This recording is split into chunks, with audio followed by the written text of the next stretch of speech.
Queria agradecer primeiramente, né, o convite que me foi feito pelo professor Alain e também pela professora Fernanda para participar desse evento que certamente para mim vai ser uma excelente oportunidade de aprendizado e espero que para as pessoas que estejam nos acompanhando também. É uma satisfação poder voltar a falar com o Instituto, né? Eu já participei de um evento pré-pandemia, na época em que nós tínhamos a possibilidade de nos encontrar presencialmente, espero que em breve isso aconteça novamente. Um grande evento, muito bem organizado aqui em Juiz de Fora, um seminário de direito processual e direito previdenciário, no qual, inclusive, nós homenageamos a doutora Maria Helena Carreira Alvim, a quem eu aproveito, inclusive, para também render minhas homenagens. E para mim, portanto, também é uma satisfação, além disso tudo, poder dialogar com ex-alunos, né, alunos que participaram, que tiveram a oportunidade de me acompanhar na Universidade Federal de Juiz de Fora, e agora são profissionais de renome, profissionais de destaque. Então, isso é interessante também, poder ver, né, como professor, a gente sempre fica muito satisfeito de poder ver os alunos crescerem, ganharem seus respectivos rumos. Então, isso também, para mim, é uma satisfação muito grande. Bom, eu vou fazer uma exposição breve a respeito do meu livro, que, como o pessoal Alain já disse, é minha tese de doutorado na versão comercial, e depois eu vou estabelecer aí um espaço para a gente poder tecer algumas perguntas, discutir algumas questões, e acho que essa parte vai ser a mais interessante. Mas para todo mundo que está nos acompanhando possa ter noção exatamente do que se trata do livro, é que eu vou fazer essa exposição sumária. Mas antes de começar, eu queria deixar algumas referências para quem se interessar depois a respeito do tema, poder buscar, né, mais informações. A primeira referência que eu faço é o próprio livro, né, que foi publicado pela Revista dos Tribunais no ano de 2017 e está disponível ainda. Eu fiquei sabendo recentemente que tem menos de 30 exemplares para esgotar a edição. Então, quem tiver interesse, aproveita a oportunidade. A segunda referência foi uma resenha feita desse meu livro, publicada na Revista de Processo. E essa resenha me deu muita satisfação, muito orgulho, porque ela foi feita por ninguém menos que o professor Leonardo Carneiro da Cunha, uma resenha bem interessante, publicada na Revista de Processo número 275, da editora Revista Tribunais, é de janeiro de 2018. A terceira referência a respeito desse nosso tema foi uma entrevista que eu dei na Rádio Justiça, um programa Explicando Direito, foi junho do ano passado. Também posso passar depois o link, mas podem procurar no site da Rádio Justiça, né, essa plataforma digital também é possível ouvir a entrevista, uma longa entrevista sobre esse livro. E por fim,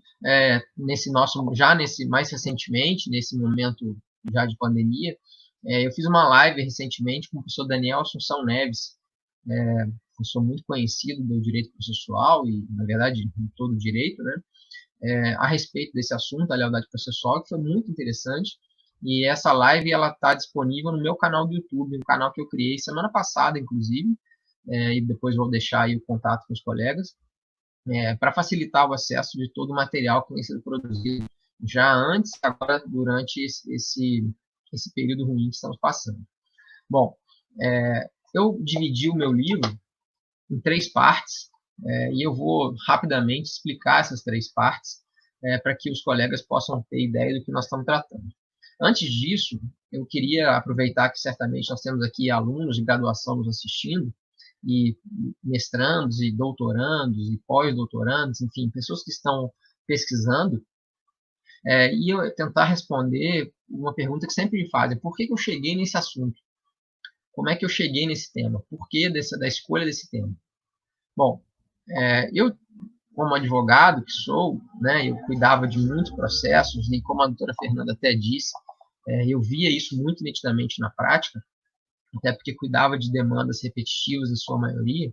Eu sempre me chamava a atenção que a litigância ímproba, a litigância desleal, ela acontecia com muita frequência no dia a dia forense, e, por outro lado, ela dificilmente era coibida pelos juízes. Havia uma permissividade muito grande a respeito desse tema, e me parece que isso ainda existe no judiciário. E me parece também que essa permissividade ela acaba servindo como um incentivo para quem quer litigar de forma ímproba, para quem quer litigar de forma desleal. É aquela velha história, se eu não coíbo a prática de algo incorreto, eu indiretamente acabo por incentivá-la. E eu percebia isso nitidamente, principalmente quando eu tinha os litigantes de massa, os players, fazenda pública, bancos, previdência, enfim, grandes fornecedores, são litigantes que já estão habituados com o dia a dia forense e sabem que litigar de má fé, que protelar uma demanda, por vezes compensa, já que, como eu disse, o assunto da lealdade era pouco tratado. Agora, é interessante que se nós fôssemos para a doutrina, esse tema, na doutrina, era muito abordado. Existem obras clássicas, centenárias, a respeito do tema da boa-fé processual, da lealdade processual, que sempre tratavam do assunto, e desde o Código Antigo, é importante frisar, já havia previsão legal, no artigo 14, inciso 2º, de que todos aqueles que participam do processo devem agir com lealdade. No Código atual, no CPC de 2015, isso está previsto também expressamente lá no artigo 5º, inclusive como uma norma fundamental. Né? Todos aqueles que participam de alguma forma do processo devem se comportar conforme a boa-fé. Mas era interessante que, embora houvesse previsão legal, e, como eu disse, várias obras doutrinárias de peso a respeito do tema, essas obras, em sua maioria, elas se restringiam à atuação das partes. Quando eu ia procurar algo mais a respeito da atuação dos outros sujeitos do processo, principalmente os sujeitos profissionais, aqueles que são chamados de operadores do direito, eu não encontrava essas referências. É interessante, porque doutrinariamente se dizia, como até hoje se diz, a boa-fé deve ser observada por todos os sujeitos do processo. Mas quando se ia minudenciar essa observância, só se falava das partes, ou, quando muito, dos advogados das partes. E não se tratava, como eu disse, nem dos juízes, dos promotores, dos servidores, enfim, todos aqueles que participam do processo, como eu disse. Esse foi, para mim, o grande alerta para se pensar num tema, isso lá em 2010, 2011, quando eu estava me candidatando a entrar no doutorado da UERJ. Na minha ideia originária, inclusive, eu queria tratar da lealdade para todos os sujeitos profissionais do processo. Mas, no caminhar do doutorado, que levou aí 4 anos, eu percebi que eu tinha ali um tema muito grande para ser explorado e, portanto, fiz um recorte para tratar apenas dos juízes. Apenas, quando eu digo apenas, eu coloco bastante entre aspas, porque o livro tem mais de 400 páginas a respeito da lealdade processual. Bom, explicado então essa ideia, de onde veio o meu tema, né, de onde surgiu o tema, que me permitiu entrar no doutorado e depois escrever o livro, né, a tese. Essa tese foi defendida em 2015, portanto tem 5 anos. E é interessante destacar desde logo que quando eu fiz a escrita, quando eu terminei a escrita da tese e depois fiz a defesa da qual participaram o professor Leonardo Greco, que foi meu orientador, né, o professor Fred G, que hoje tem a satisfação de ser meu supervisor de pós-doutorado, dentre outros professores. Naquela época ainda não, quando eu fiz a entrega da tese, no final de 2014, não havia ainda o texto final do CPC de 2015. Ele foi publicado só no ano seguinte, no caso lá em março de 2015. Então é interessante que várias ideias que eu lancei ali eram ideias que depois foram abarcadas pelo CPC. Né? Isso me trouxe muita satisfação e daqui a pouco eu vou falar um pouco sobre elas.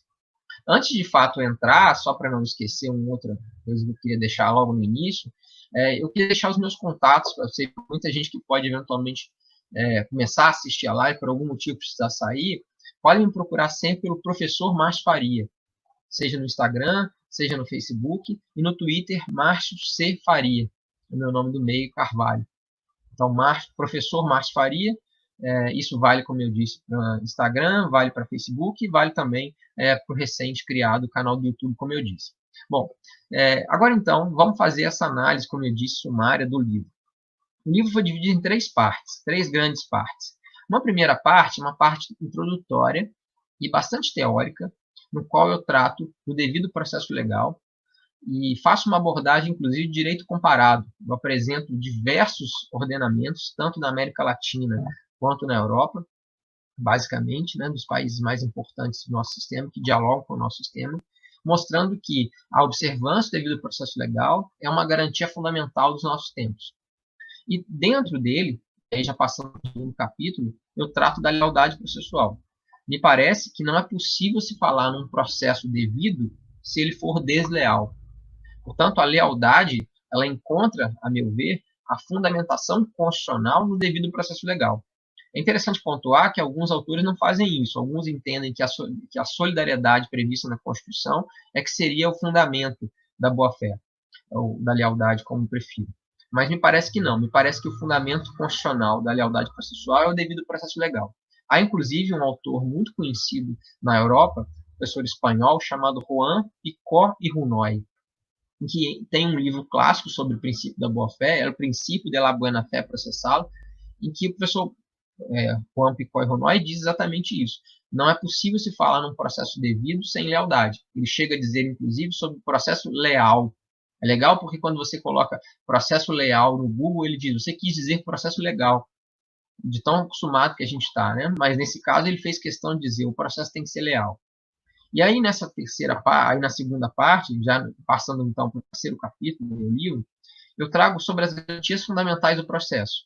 E para quem está estudando sobre esse assunto, eu desde logo indico as obras do professor Leonardo Greco. Há um perfil na plataforma academia.edu, uma rede social acadêmica, para quem não conhece, né, em que o professor Leonardo Greco publica lá todos os textos clássicos, inclusive, que ele já escreveu, e vários deles tratam desse assunto, das garantias fundamentais do processo.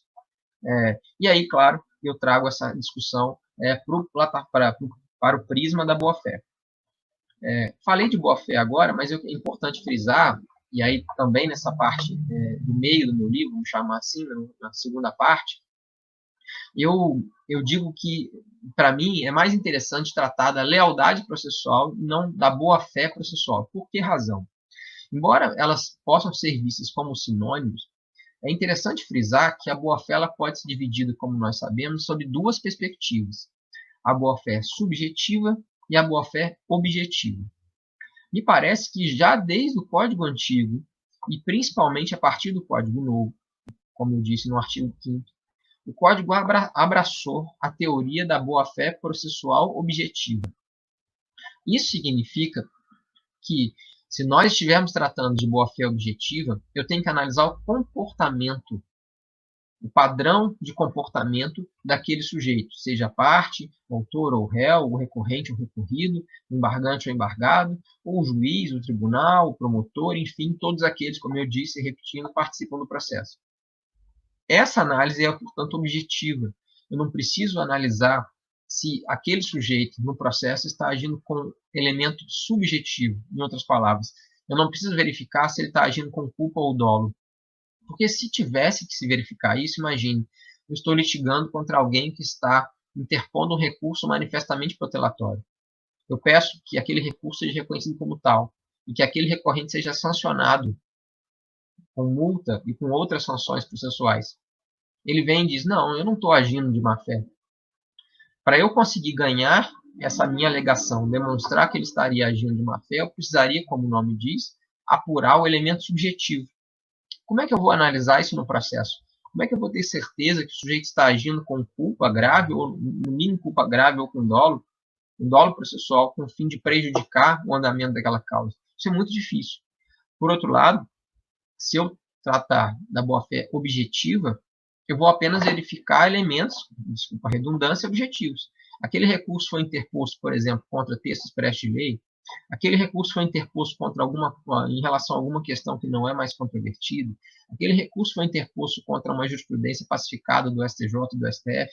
Todos esses são indícios para que eu possa, eventualmente, sancionar o litigante de má-fé, aquele litigante desleal.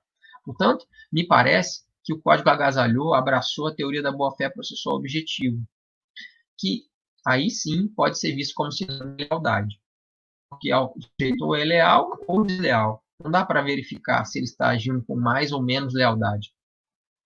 Só que para evitar ficar toda hora falando do meu livro, boa-fé processual objetiva, boa-fé processual objetiva, e não correr o risco de alguém, como uma obra grande que de tamanho, né, de volume, recortar um pedaço que eventualmente eu tivesse esquecido de escrever boa-fé processual objetivo, tivesse só escrito boa-fé, eu preferi tratar do nome lealdade, porque aí com lealdade eu não tenho essa dificuldade, eu não tenho esse prejuízo.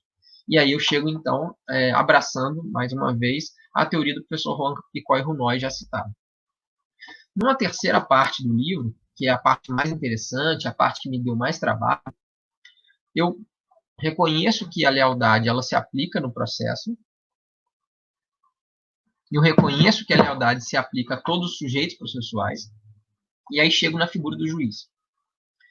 Como é que eu vou analisar se o juiz está ou não agindo com lealdade? Bom, eu tentei responder essa pergunta sob duas visões, a partir de duas visões. A primeira positiva e a segunda negativa. Como assim? O que o juiz leal deve fazer e o que ele não pode fazer, ou o que ele tem feito de forma equivocada, que mostra a sua deslealdade. Então, no primeiro momento, na parte positiva, eu tracei 3 ferramentas, eu chamei de ferramentas indispensáveis à configuração de um juiz leal. A primeira ferramenta é o contraditório participativo, também chamado de contraditório material ou contraditório dinâmico. É importante frisar que a ideia clássica do contraditório não é essa. A ideia clássica do contraditório é o contraditório como um binômio, contraditório também chamado de formal, contraditório estático. O que significa dizer? Contraditório é composto pelo primeiro elemento, que é obrigatório, e o segundo, que é eventual. O primeiro elemento esse, a ciência, e o segundo é a participação. Então, eu necessariamente tenho que tomar ciência. Por exemplo, eu tenho que ser intimado de uma decisão, sob pena de nulidade. E aí, se eu vou ou não agir, se eu vou ou não participar, depende, obviamente, do que diz aquela decisão, depende se eu tenho condições de me manifestar ou não, se vale a pena ou não, enfim, é uma análise que vai ser feita concretamente. Esse seria um binômio contraditório, ciência mais possibilidade de participação. Só que hoje em dia se entende de forma muito clara, e isso é importante frisar, na Europa isso já é tradicional há mais de 100 anos, e que o código hoje agasalhou em vários dispositivos, essa visão tradicional do contraditório ela é insuficiente para atender os princípios democráticos. Portanto, o contraditório hoje deve ser visto como um trinômio: ciência, participação e influência, poder de influenciar o juiz. Eu tenho que necessariamente ter o poder de conseguir influenciar eficazmente o julgador. De nada adianta eu ter o direito de participar do processo se essa minha participação não for analisada, se essa minha participação não for considerada, se essa minha participação for ignorada. Eu estou aqui falando há algum tempo, eu posso ter várias pessoas que eventualmente estão fazendo diversas outras coisas e não estão prestando atenção no que eu estou dizendo. Né? Ou seja, elas estão em tese participando, mas não estão se permitindo influenciar por aquilo que eu estou dizendo. Não necessariamente significa que vão concordar comigo, assim como não necessariamente significa que o juiz, ao se permitir influenciar, vai concordar com a tese A ou B. Mas ele, a partir do momento em que ele se deixa influenciar, em que ele desce o seu pedestal, desce a sua posição de prioridade que eventualmente ele tem, para poder analisar a tese da parte, ele então chega na conclusão A ou B de acordo com a apresentação da tese que foi feita pela parte A ou pela parte B. Esse é um primeiro elemento que está previsto expressamente no Código, né? Inclusive para as matérias de ordem pública, está lá no artigo 10 do Código, que o juiz não pode decidir a respeito de qualquer matéria, ainda que se trate de matéria de conhecimento oficioso. Né? Isso, como eu disse anteriormente, quando eu escrevi o livro, não existia no nosso sistema e agora está presente expressamente lá no Código em várias passagens. A segunda ferramenta, e aí vou me permitir ser mais breve, para depois a gente poder voltar, se necessário for, a respeito disso. A segunda ferramenta leal é a gestão processual. Me parece que não é possível que a gente trabalhe com uma ideia de lealdade com um processo que demora demais. Né? O juiz observa o contraditório, o juiz apresenta concretamente a lealdade no processo, mas ele sentencia depois de 10 anos. O que vai adiantar eu ter uma decisão que observou a lealdade, mas que descumpriu flagrantemente a duração razoável do processo? Então, me parece que é leal a atitude do juiz que se preocupa com a duração razoável do processo. É leal a atitude do juiz que sabe gerir o seu gabinete, que sabe gerir o seu tribunal. E é interessante perceber que, infelizmente, nós ainda não conseguimos perceber isso. Nós estamos em 2020 e continuamos ensinando na faculdade de Direito, e faço a minha culpa aqui como professor que sou há mais de 15 anos, questões intraprocessuais. Nós dificilmente mostramos ao aluno, dificilmente mostramos ao futuro profissional do direito que litigar traz para ele efeitos concretos internamente ao processo, mas também traz efeitos externos ao processo. Né? Essa análise externa ao processo, que tem a ver com a gestão da causa, ela hoje, infelizmente, ainda não tem sido feita como deveria ser.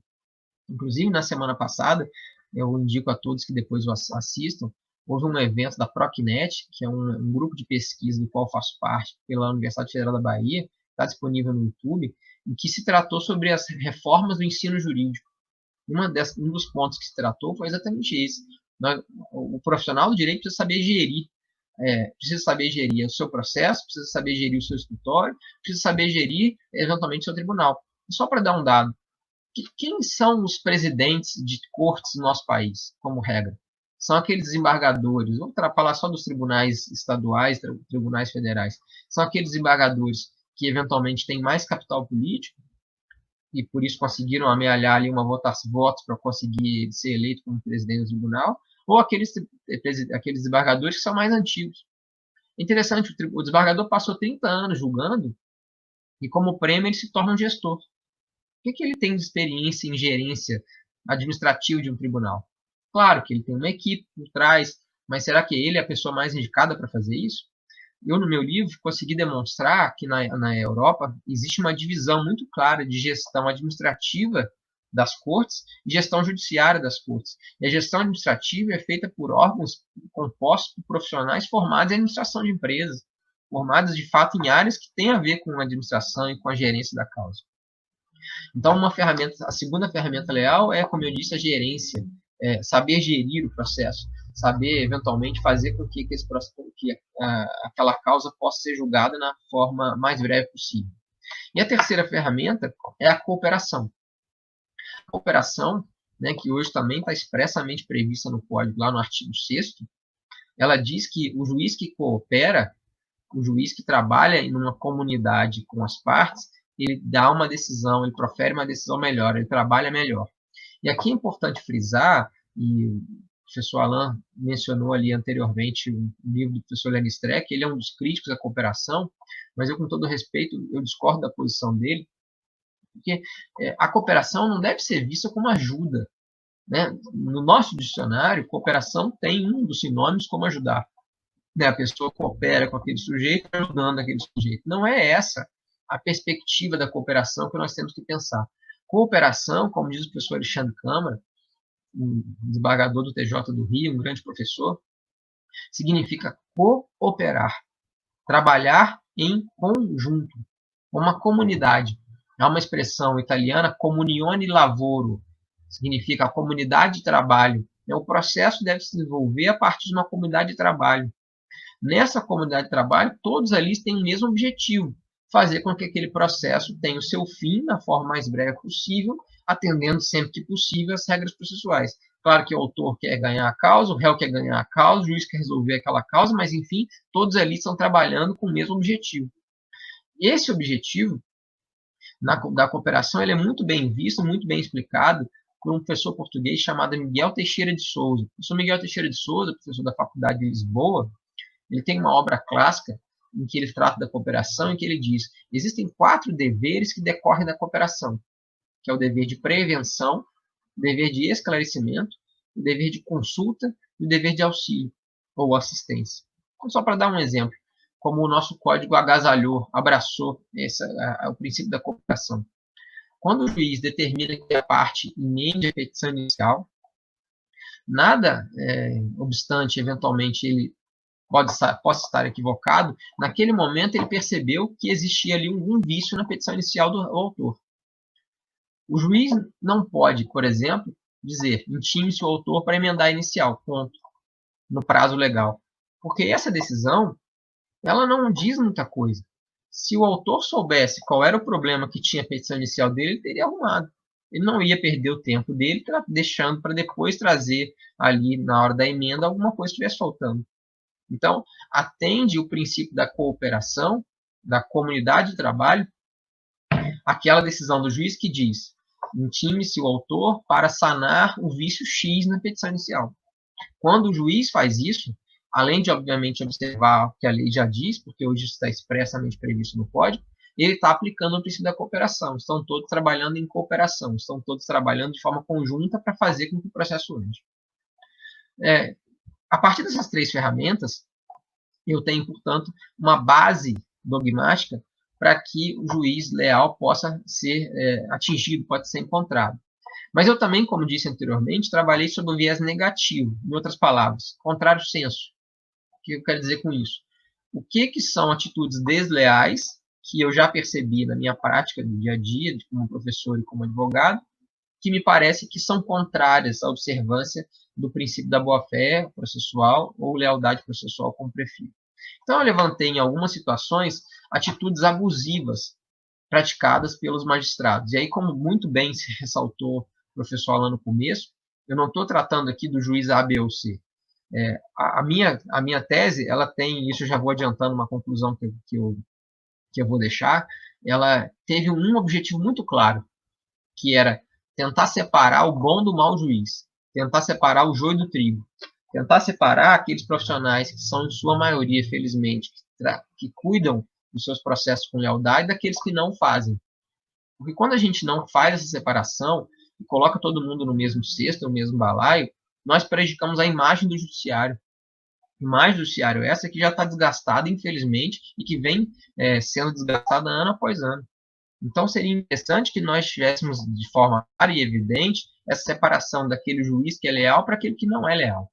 Portanto, esse é um dos meus objetivos. Vários juízes, depois que tenham contato com a minha obra, e eu tenho felicidade de ter sido citado aí já em algumas decisões judiciais pelo Brasil afora, e participar de alguns eventos em que eu falo disso, vários juízes no primeiro momento ficam ressabiados com o livro, mas depois, quando vão ler, tem essa satisfação. Falo, pô, que bom que você escreveu isso, professor, porque eu, às vezes, me sinto mal de ver colegas que não fazem o que eu faço, e eu acabo pagando, como juiz que sou, por algum erro alheio. Aquela ideia do sentimento de corpo que a gente sabe que existe. Então, eu levantei algumas atitudes desleais e vou trazer aqui apenas 3 para depois a gente poder debater a respeito delas. A primeira delas, o professor Alan já citou, tem a ver com os filtros recursais, que nada mais é do que a já conhecida hoje em dia chamada jurisprudência defensiva.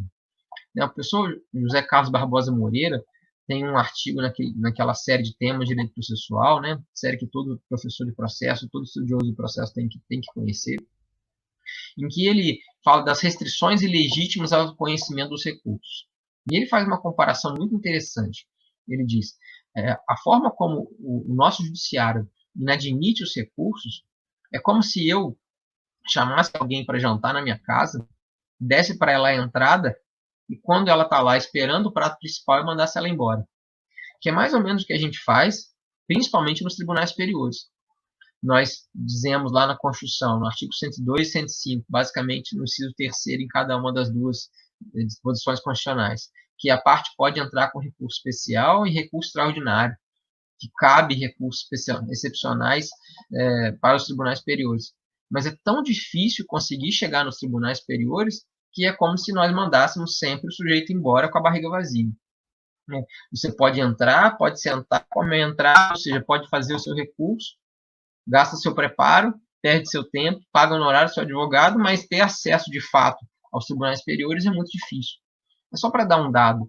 Foi feita uma pesquisa, já não é tão recente, mas foi feita uma pesquisa top 10, as 10 súmulas do Supremo mais usadas na jurisprudência do Supremo, das 10, 9 eram de direito processual. Apenas uma era de direito previdenciário, se não me engano, estava em 7º lugar. 9 de 10 são questões processuais. Porque quem não sabe direito processual, principalmente as filigranas processuais, não consegue chegar no STJ e no STF. E isso, na verdade, não é acaso. Isso é deliberado. E o Código tentou diminuir essa jurisprudência defensiva, tentou diminuir essa brigada protetora. Essa expressão não é minha, essa expressão do próprio STJ, que existe uma brigada protetora, uma ideia de realmente uma barreira para proteger o tribunal dos recursos. E a partir dessa ideia de que há necessidade de se formar uma barreira, vão criando-se obstáculos ilegítimos, como disse o professor Barbosa Moreira. Por exemplo, como acontecia antigamente no STJ. O sujeito preencheu a guia do preparo a caneta. Não pode preencher a caneta. Se preenchesse a caneta, era caso de deserção. Por que razão? Não havia previsão expressa. Essa era uma orientação especial. O sujeito não podia, por exemplo, se ele errasse um número na guia do preparo, ele acertou tudo, colocou o nome das partes, esqueceu um número, colocou ele de forma equivocada. Ele pagou o preparo, juntou a guia na forma correta, mas se ele não fez isso, será deserto. E dentre vários outros casos de inadmissão por vícios formais. Vícios formais esses facilmente sanáveis. Então, o que o Código fez? Lá no artigo 932, em observância, me parece também ao princípio da lealdade. Ele disse que, como regra, os vícios formais podem ser sanados no prazo de 5 dias. É importante frisar.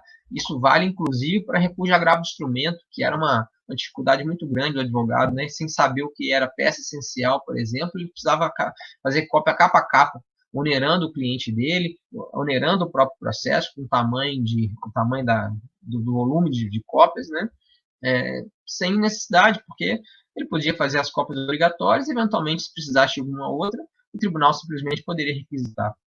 Mas como isso não acontecia, ele acabava juntando cópia integral do processo. Então, isso também era uma atitude abusiva e que, infelizmente, é importante a gente frisar, e aqui eu faço meia-culpa, ainda continua acontecendo mesmo no Código 2015. A jurisprudência defensiva ainda pulsa. Todo mundo que sabe, que litiga nos tribunais superiores sabe disso. Nós temos já vários exemplos de situações em que, mesmo depois do código ter dito que há uma ideia de tentar se aproveitar os atos, se fala em jurisprudência defensiva. Vou dar apenas um exemplo. Há uma súmula do STJ, a súmula de número 568. Essa súmula ela é de 17 de março de 2016, exatamente o dia, ou na verdade a véspera do dia que o Código de Processo Civil entrar em vigor. E ela diz textualmente: o relator monocraticamente e no STJ poderá dar ou negar seguimento ao recurso, poderá dar ou negar provimento ao recurso quando houver entendimento dominante acerca do tema. Essa expressão, entendimento dominante, ela está ligada ao que havia no Código Antigo, que falava que o relator poderia monocraticamente, portanto sozinho, né, sem precisar do colegiado, sozinho ele poderia julgar se houvesse jurisprudência dominante. E havia muita crítica à doutrina sobre o que seria jurisprudência dominante. O que é isso? É um conceito aberto. Né? O que é jurisprudência dominante? Se eu tenho uma turma com 10 julgadores, seria dominante o entendimento de 8 contra 2? Talvez.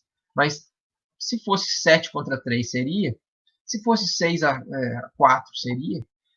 Se fossem apenas 2 ou 3, 2 a 1, seria dominante ou não? Ou seja, não havia ali uma definição muito clara. E como isso, como não era definido, ficava muito fácil se valer dessa previsão legal, lá no artigo 557, repetindo o código passado, para poder admitir um recurso. Aqui já tem jurisprudência dominante, inadmito. Quando, na verdade, não era dominante nada, se é que a gente sabe que é dominante. Então, o CPC de 2015, em respeito à proibição, ou pelo tentar mitigar a jurisprudência defensiva, ele retirou essa expressão. Não existe mais. Hoje não está previsto isso mais no CPC. Porém, o STJ, ainda arraigado na jurisprudência defensiva, edita uma súmula dizendo, olha, como se fosse o seguinte: eu não estou nem aí para o legislador, eu vou continuar aplicando a jurisprudência defensiva e vou continuar negando ou dando provimento a recurso com base na jurisprudência dominante. Então, está aí um exemplo de que a jurisprudência defensiva pulsa. Uma segunda atitude desleal, uma atitude abusiva, que eu queria chamar a atenção, tem a ver com a motivação das decisões. E aí já estou me encaminhando para o final. O artigo 489 do CPC, ele é um dos melhores dispositivos, um dos dispositivos mais citados praticamente por todo mundo que fala do CPC de 2015. É interessante frisar, inclusive, que ele foi copiado no CPP. O CPP, Código de Processo Penal, quando foi reformado, salvo engano, no ano passado, ele também copiou esse dispositivo, de tão bom ele era. Que ele diz ali que não é possível se considerar fundamentada uma decisão que simplesmente se vale de modelos pré-concebidos, o famoso copia e cola. Ele não pode utilizar expressões que são expressões genéricas, que servem para encher papel, encher arquivo, mas que na verdade não dizem nada. O famoso, estando presentes os pressupostos, defiro ou indefiro a liminar. A tese está cobertada pela jurisprudência do STJ, razão pela qual julgo procedente o pedido. Isso não diz nada. Esse tipo de fundamentação é uma fundamentação completamente absurda. É o que eu chamo de decisão líquida, que é aquela que se amolda a qualquer recipiente. E me parece que quando o juiz se vale desse tipo de decisão, ele também está sendo desleal com as partes que apresentaram suas teses, apresentaram seus argumentos em juízo, apresentaram suas provas, e o juiz simplesmente ignorou e não considerou. Que é maior deslealdade que essa, né? Ele simplesmente fechar os olhos para aquilo que as partes levaram ao seu conhecimento. Então, o código, quando ele fala que o juiz tem que motivar a sua decisão, na verdade é a Constituição que diz isso, nós sabemos, lá no artigo 93, inciso 9, ele diz de que maneira as decisões devem ser motivadas e principalmente o que não é motivação. E aí me parece, então, que essa é mais uma atitude abusiva. Só para ficar claro, eu sei que tem alguns magistrados aqui nos assistindo, e outros advogados, na verdade, eu não estou dizendo que o juiz, ou o advogado, ou o procurador não pode se valer de modelo, não é isso. Né? Nós sabemos a importância dos modelos. O que eu estou dizendo é, nós não podemos nos valer de modelos vazios, modelos sem que tenham relação com o caso concreto. Né? No direito previdenciário mesmo, nós temos muitas demandas repetitivas. Né? A tese A, a petição A pode se valer para B, C, D. Mas eu tenho que, obviamente, analisar o caso concreto. Eu não posso copiar e colar, né, me valer da tecnologia para seriar um monte de petições ou de decisões sem se preocupar com o caso que está sendo tratado. E, por fim, uma terceira atitude desleal, que eu mencionei no início, tem a ver com a litigância de má-fé. Todos nós sabemos que, como eu já disse, e a doutora Fernanda também citou no início, que todos devem observar a boa-fé e que no dia a dia se vê nitidamente que vários advogados, infelizmente, não fazem, não obedecem, né, as regras, as normas éticas que a lei estabelece. Por vários motivos, é importante frisar que nem sempre, às vezes, o advogado é o único culpado. Não vou entrar nesse mérito, mas enfim, o que nós temos que perceber que é fundamental, que é um dever da parte e do seu procurador litigar de boa-fé. O que acontece é que, se não existem sanções, ou se existem e essas sanções não são aplicáveis, não são aplicadas, melhor dizendo, eu tenho um incentivo, ainda que de forma indireta, para que aquela prática daquele ato protelatório seja corriqueira. Né? Eu, infelizmente, tive vários e vários casos de processos contra a Fazenda Pública, de processos contra grandes bancos, grandes conglomerados econômicos, em que o advogado juntava petições de 50 páginas e daquelas 50 páginas só 2 ou 3 se aplicavam ao caso. E eu pedia para reconhecer que aquela petição era manifestamente protelatória, porque o juiz, para poder ler, né, e o juiz, para podermos ler 50 páginas, perdemos tempo, fizemos com que o processo se atrasasse. Eu pedia que aquela petição fosse desentranhada do processo, ou pelo menos a parte fosse multada como litigante de má-fé, e o juiz ignorava solenemente esse tipo de pedido da parte. Na verdade, é interessante frisar que o controle, a repressão à litigância ímproba nem precisa de pedido. Né? Isso tem a ver com a ordem pública processual. O juiz, então, de ofício, já teria que fazer esse controle. Mas, se não faz, nada impede que a parte assim o requeira. Então, o que me parece qual é a posição do juiz nesse caso? Né? Há um professor italiano, o professor Michele Tarufo, se escreve Michele, né, mas me fala Michele Tarufo. O professor Tarufo é talvez um dos maiores processualistas do mundo europeu hoje em dia, em que ele compara a atitude do juiz que ignora a litigância de má-fé com aquele juiz vale-tudo, o juiz do UFC, em que ele fica ali só controlando se apareceu um golpe baixo, se houve de fato alguma situação muito absurda, porque no geral ele deixa que as partes ali se valham de todas as suas técnicas, boas ou ruins, enfim, para tentar ganhar aquela contenda. E às vezes me parece até que o juiz vale-tudo é mais preocupado com a saúde dos lutadores do que o próprio juiz com a duração razoável do processo. Porque o juiz não conhece da causa muitas vezes. Ele simplesmente vai saber do processo, por vezes, só na hora de sentenciar. E ao assim proceder, o que ele faz? Se ele não conhece, ele não indefere uma produção de prova protelatória, ele não indefere, por exemplo, uma pergunta de uma testemunha, feita a uma testemunha numa audiência, porque se ele não sabe do que se trata o processo, como é que ele vai indeferir? Ele prefere evitar que haja ali a prática de uma nulidade. Então, quando o juiz ele tolera a litigância ímproba, ele, de forma direta, me parece, ele está incentivando, cooptando aquele litigante a continuar fazendo. Se, por outro lado, ele for um juiz que reprima a litigância ímproba, ele está dizendo, olha, aqui no meu processo não acontece. E o advogado, principalmente o advogado que está acostumado a litigar em determinadas comarcas, ele sabe muito bem com quem ele vai lidar. Ele fala, esse juiz aqui da vara X, não dá para eu fazer isso porque ele vai sancionar. Ah, esse outro aqui é um juiz mais condescendente, esse aqui ele permite, eu vou fazer essas petições aqui que vou ganhar tempo. Né? Eu quero protelar por algum motivo. Então, isso me parece também uma atitude dele.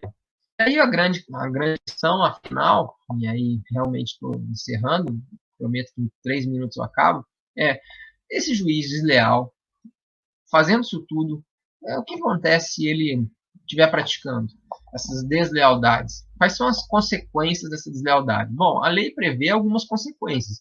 Ele pode ser sancionado no pagamento de custos, ele pode sofrer sanções administrativas, ele pode sofrer sanções civis, mas me parece que todas elas que já existem no sistema, elas deveriam ser agregadas a uma ideia que eu lancei e que agora está começando a reverberar um pouco mais. Principalmente em relação às questões processuais que o juiz desobedece, eu, quando quero controlar uma decisão judicial negativa, ruim, eu faço um recurso. E se eu conseguir cassar aquela decisão, isso significa que o tribunal entendeu que o juiz violou uma norma de procedimento, ocorreu um erro em procedendo. Como regra, existem exceções, é verdade, mas como regra, o erro em procedendo significa que a decisão vai ser cassada ou anulada. Ela vai ter que ser proferida novamente. Esse equívoco vai trazer prejuízo ao processo.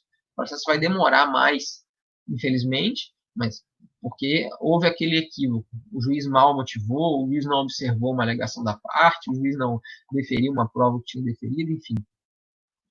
O que acontece com o magistrado quando isso ocorre? Nada. O que eu proponho? Eu proponho que, como servidor público que o juiz tenha no seu cadastro lá, na sua folha de servidor público, que seja ali lançada esse tipo de decisão. Lançado esse tipo de decisão. De que maneira? Eu tenho um juiz que 70% das decisões que ele profere são anuladas. Isso tem que ser publicizado.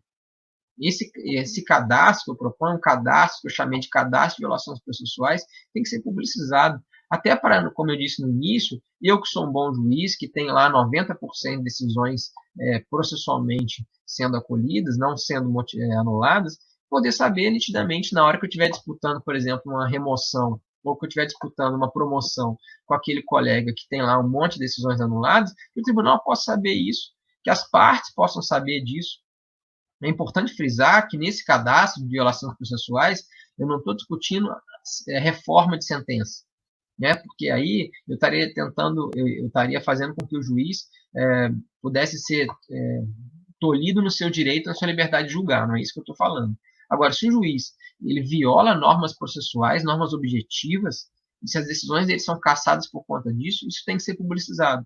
Se eu conseguir fazer isso, se eu conseguir criar esse cadastro, que é a proposta que eu faço lá no final do livro, eu vou conseguir a um só tempo. Primeiro, evitar que o juiz pratique esse tipo de atitude desleal, porque ele vai ter receio do nome dele ficar lá manchado por esse cadastro. Segundo, separar aquele bom do mau juiz, como eu disse anteriormente. E terceiro, fazer com que as partes possam controlar desde logo quem é o juiz que está ali decidindo aquela causa. Isso é um direito fundamental que está ligado à transparência, me parece. Bom, essa é uma exposição demorada, mas breve pelo tamanho do livro, né? E eu deixo aí os meus agradecimentos e estou à disposição para a gente discutir, conversar a respeito de alguma coisa que assim entender. Obrigado. Falou, Marcinho. Desliga o seu áudio aí, por favor. Só um minutinho. Só para poder não dar o eco aí.